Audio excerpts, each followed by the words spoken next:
Hey guys, welcome to Compound Body once again today. And today we're actually going to be covering the leg press machine. Now this machine tends to be a key part of a lot of person's workouts. I just want to make sure we cover it in its entirety and make sure you perform the movement correctly.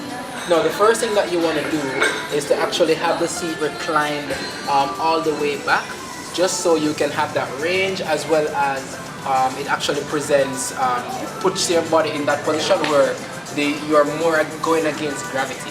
So if you're upright too much, then you may find that it's not as much, but the more you recline, then the more opposite you're pushing against gravity, right? And this essentially makes the exercise harder and generally get more desired result. Next thing that you're going to do is actually to set up the safety bar here.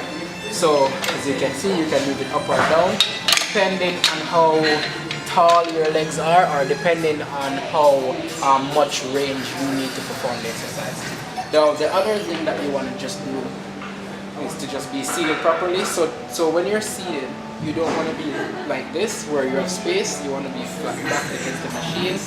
Take one leg up, put the other leg up. Make sure that when you place your feet up, it's not too much down here where you're actually damaging, or you maybe injure the ankles, and you don't want to be too much here where you can't get that range because there's not that much space to move it. You want to just kind of be like in the center where you can get that range, and what you're going to do is just to push off. Now in performing this movement, it's a controlled movement. If you drop the weight on yourself, you may damage your ribs, so you want to control the movement as you come down and then pushing up. Another important point is that when you extend your legs, do not lock the knees like this, as this can damage the cartilage, actually injure your leg very severely, even blow your kneecaps.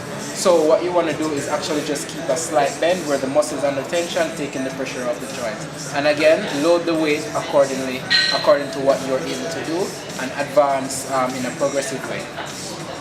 So, being like this, grab the hands at both sides, coming down. And the reason I keep my feet a little bit wide is because if I'm here, I don't get that much range, right? So you want to have the feet being placed a little bit outside of the torso in order to get the leg extending downwards and get that full range where the hamstrings get to work, the quads, and also a little bit of the glutes. So like this is full range, back up, full range, full range. Alright.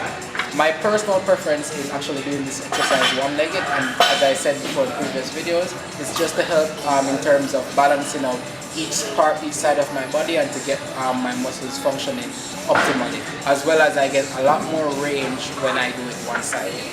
So what I would do is to take one leg and position it just the same as if I were doing two legs.